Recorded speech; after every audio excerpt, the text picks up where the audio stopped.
नमस्कार, मैं राहुल नागपाल और आप देख रहे हैं सोशल मीडिया। मैं हूं आज दिल्ली यूनिवर्सिटी में और दिल्ली यूनिवर्सिटी के हिंदू कॉलेज में जहां प्रोफेसर रतनलाल प्रोफेसर हैं और हिंदू कॉलेज पिछले कुछ महीनों से लेकर के बहुत ज्यादा चर्चा में है। कभी रतनलाल जी वाला मामला आ जाता है और क्योंकि वो यहाँ पर प्रोफेसर, उनके साथ जो हुआ तमाम मुल्क में बहुजन समाज के लोगों ने उसको देखा। लेकिन अभी इसी कॉलेज की स्टूडेंट रही नुपुर शर्मा, जिन्होंने मोहम्मद साहब पर जो विवादित बयान दिया उसको लेकर के आज उनके ऊपर एफआईआर हुई है। विवादित बयान उन्होंने कई दिन पहले दिया था, लेकिन आज एफआईआर हुई है। और प्रोफेसर रतनलाल पर जो एफआईआर हुई थी वो कैसे हुई थी, सारा मामला आप तमाम लोगों के साथ में आपको मालूम है।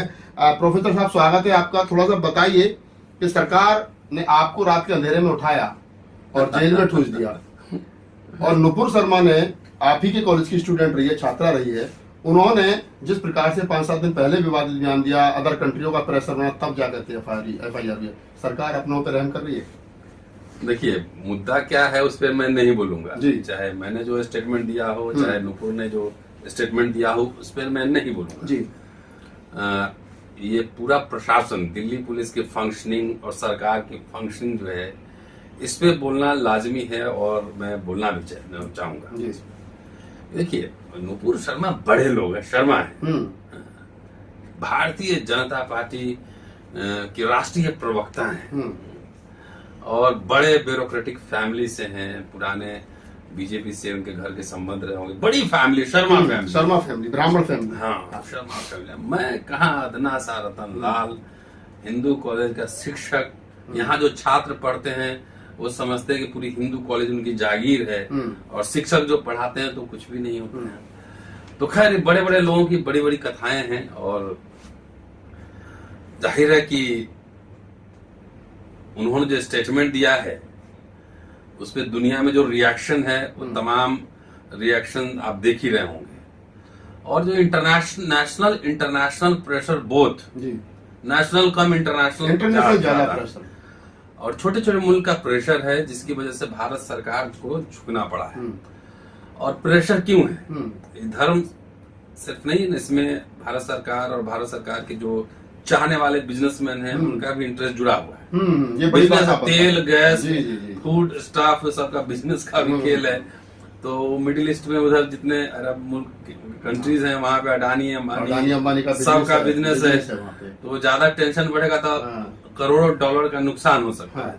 तो इसलिए इन मुल्कों के सामने भारत सरकार को थोड़ा सा सरेंडर करना पड़ा। इंटरनेशनल जो बेइज्जती हुई है सो हुई है। इसीलिए जो आप देखेंगे कि पहले पार्टी से सस्पेंड किया गया और आज इतने दिन बाद एफआईआर दर्ज की है। मेरा क्या था, नुपुर शर्मा ने माफी मांगी। आपने नहीं मांगी?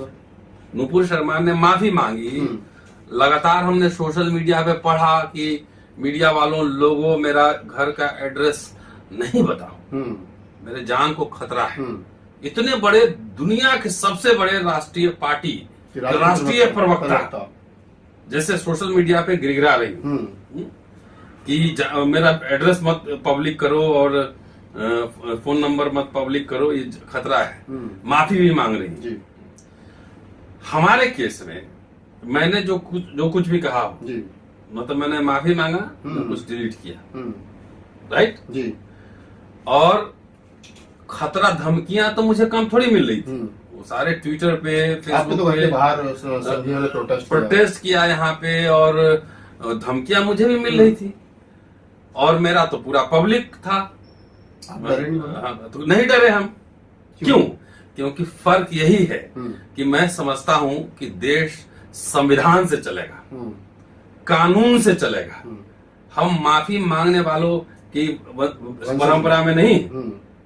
हम लोग तो इस देश, मूल निवासियों के देश बनाने वाले लोगों की परंपरा में, तो हम माफी क्यों मांगेंगे? हमने जो कहा, कानून का राज, अगर संविधान का राज है तो न्यायालय फैसला करेगा, न्यायालय विचाराधीन है। अगर मैं गिल्टी फाउंड हूँ तो मुझे सजा मिलेगी, नहीं होगी तो मैं बाइज्जत बरी होऊंगा। बिल्कुल, जमानत तो मिल ही गई थी। तो सवाल यही है कि आपने कहा कि हम लोग, हमारी परंपरा वैसी नहीं रही माफी मांगने वाली, तो कहीं आपका सारा मतलब जैसे वीर सावरकर को लेकर के और अम्बेडकर की परंपरा को लेकर, मतलब बाबा साहब डॉक्टर अम्बेडकर का पूरा आंदोलन देख लीजिए, वो झुके नहीं कहीं। तो ये माफी भी मांग रहे हैं, डर भी रहे हैं। और हमारा तो पूरा पब्लिक था, सब लोग एड्रेस जानता था। दिल्ली पुलिस का कैरेक्टर देखिए। दिल्ली पुलिस मेरे मामले में 18 को FIR होता है और 20 तारीख को मैं तो घर पे बैठा हुआ था। मुझे कानून पे भरोसा था, मुझे लगा कि पुलिस मुझे नोटिस देगी, मुझे एक मौका देगी बात करने के लिए, अपना पक्ष रखने के लिए। तो नहीं, मेरे स्टेटमेंट से पता नहीं कौन सा प्रलय आ रहा था देश में, प्रलय आ रहा था, पता नहीं क्या हो रहा था। शाम में आए, मैंने कहा चाय पीजिए, चाय भी पिलाया, गपशप मारे। बोले कि DCP साहब को स्टेटमेंट रिकॉर्ड कराना, मैं चलिए। फ्राइडे, देखिए ये सब खेला हम लोग खूब समझते हैं, पुलिस का मोडस हमारे घर में भी पुलिस ऑफिसर्स। फ्राइडे को रात में पकड़िए, सैटरडे को जो है डिले कराइए, संडे को बेल नहीं मिलेगा तो जेल चल जाएगा। मैंने तो एंटीसिपेटरी बेल नहीं अप्लाई किया था ना, मुझे तो कोई डर नहीं है। दिल्ली पुलिस ने मुझे सिक्योरिटी दिया, मुझे भी धमकी मिल रही थी। मैं भी एक प्रतिष्ठित कॉलेज का प्रोफेसर हूँ, मैंने तो प्रधानमंत्री जी को लिखा भी था कि मुझे दीजिए सिक्योरिटी। बिल्कुल, और बनता भी था, मुझे इतनी धमकियां मिल रही थी। और वैसे जो सरकार का समर्थन करने वाले लोगों से, समझिए, तो मेरे केस में आप आते हैं, फ्राइडे को ले जाते हैं, जानते हुए मैं चुपचाप चलिए चलिए। मुझे ये पता था कि होना क्या कि आप मुझे मैंने गिरफ्तारी से डरा, हम चलो ले चलो, बेल होगा, हमारा जेल जाना होगा, जाएंगे। सैद्धांतिक लड़ाई है कि संविधान रहेगा कि मनुस्मृति रहे, इसलिए मैं तो खड़ा था वहां पे, डटा हुआ था। यहाँ क्या हो गया, सर्वशक्तिमान पार्टी, पहले पार्टी से निलंबन, फिर प्रेशर बढ़ता, इतने दिन बाद वही दिल्ली पुलिस उनको सुरक्षा दे रही, जो रतनलाल को गिरफ्तार कर रही, जो मुझे गिरफ्तार कर रही थी। विडंबना देखिए। इसीलिए संविधान टक्कर है, इस सरकार की विचारधारा, सरकार जैसा होता है, प्रशासन का चरित्र वैसा ही होता है। तो ये टक्कर इनसे है, और टक्कर वैचारिक टक्कर जारी रहेगा। जो पुलिस एक प्रोफेसर को, मैं प्रतिष्ठित आदमी नहीं हूँ, अगर मैं कोर्ट से कल बाइज्जत बरी हो जाऊं तो मैं मानहानि का मुकदमा नहीं ठोकूंगा। बिल्कुल राइट, मैं प्रतिष्ठित आदमी नहीं हूँ। पटर पटर अटर पटर बोलने वाले लोग, मेरी किताबें आर्टिकल देख लीजिए, मेरे फॉलोइंग देख लीजिए, मैं प्रतिष्ठित नहीं हूँ। And this is what I have earn. मुझे किसी पार्टी ने नहीं दिया है, मुझे किसी पार्टी या सरकार ने नहीं दिया है।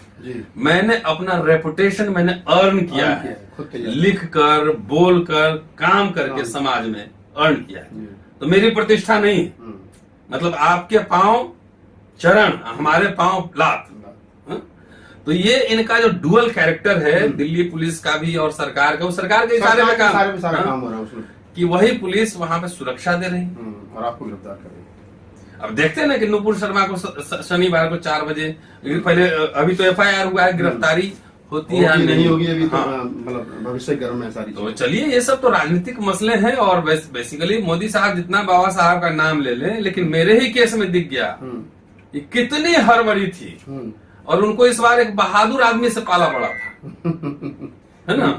ये आपके सारी मशीनरी के सामने मैं खड़ा हूं, क्योंकि मैं जानता था कि मैं जो बात कह रहा हूं मेरी अपनी व्यक्तिगत बात नहीं है, ये भारत के करोड़ों लोगों की आवाज थी वो, कि मैं अगर डर जाता, मैं दब जाता ना, तो समाज का मोरल डाउन हो जाता।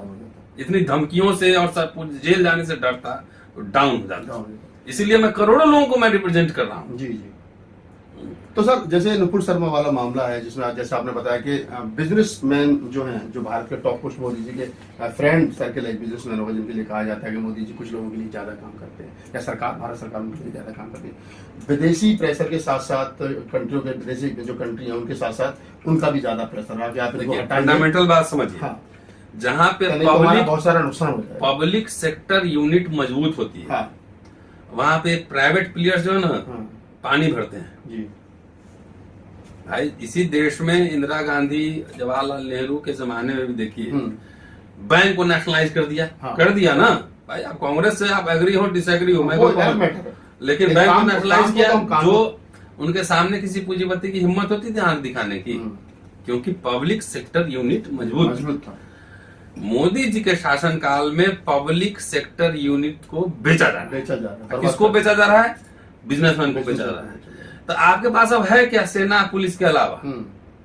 तो एक बार पूंजीपति ऐसे आंख दिखाएगा ना, तो उठक बैठक करना पड़ेगा सरकार को। सरकार सरेंडर कर चुकी है। एग्जैक्टली। अब चाइना में देखिए, पब्लिक सेक्टर यूनिट वहां मजबूत है, तो एक बार सरकार अच्छे प्राइवेट प्लेयर को ना आउट कर देती है। अलीबाबा कहाँ गए? बहुत सारे उदाहरण है। तो इसलिए खेल समझना है कि आपने प्राइवेट प्लेयर के हाथ में सारे कुछ बेच दिया है, एजुकेशन भी अब बेचने ही जा रहे हैं, बिक चुका है। तो अब उनका अरबों डॉलर का इकोनॉमिक इंटरेस्ट उन मुल्कों में है। देखिए बहुत सारे मुस्लिम जो कंट्रीज रहे हैं वो भारत के समर्थक रहे, सहानुभूति रहे, कश्मीर के मसले में दखलंदाजी नहीं करते रहे, यूएन में कई लोगों ने समर्थन भी किया है। लेकिन ये जो पूरा जो मसला है, सेंट्रल मसला, इस्लाम में जितने भी कॉन्ट्रडिक्शंस हो आपस में, लेकिन प्रॉफिट के नाम पे सब एक है, सब एक है। तो आपने जो आपके दोस्त मुल्क भी थे उनको भी नाराज कर दिया, ईरान ने भी नाराजगी जता दी है। बिल्कुल। तो आप रहिए किस दुनिया में रहते हैं? वसुधैव कुटुंबकम का नारा देते हैं और उस पर नहीं, वसुधैव कुटुंबकम में आपके हैं कौन? ये तो बताइए। जो थोड़े से लोग आरएसएस जो है ना, आरएसएस का पढ़िए पूरा हिस्ट्री, क्रिश्चियन के खिलाफ है, मुसलमान के खिलाफ है, दलित के खिलाफ, सबके खिलाफ है। तो तुम्हारा वसुधैव कुटुंबकम किसका है पहले ये बताओ।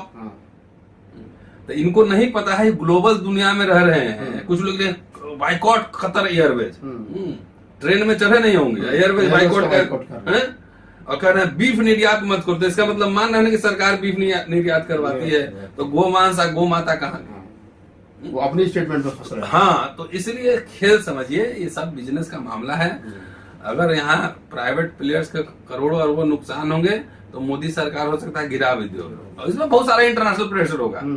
जो आपको सिर्फ इस्लामिक कंट्री जो सामने दिख रहे हैं, खाली वही बात नहीं है, बहुत सारे और प्लेयर्स होंगे, और प्लेयर्स होंगे जो भी मतलब दिख नहीं रहे, लेकिन उनका प्रेशर काम कर रहा है। इस वजह से सरकार को, इसलिए देखिए आप सैद्धांतिक रूप से सहमति रखिए, असहमति रखिए, प्रवक्ता तो थोड़ा पढ़े लिखे लोगों को बना लीजिए। हाँ, तो कम से कम ऐसी बात कह सके जो विवादित ना हो।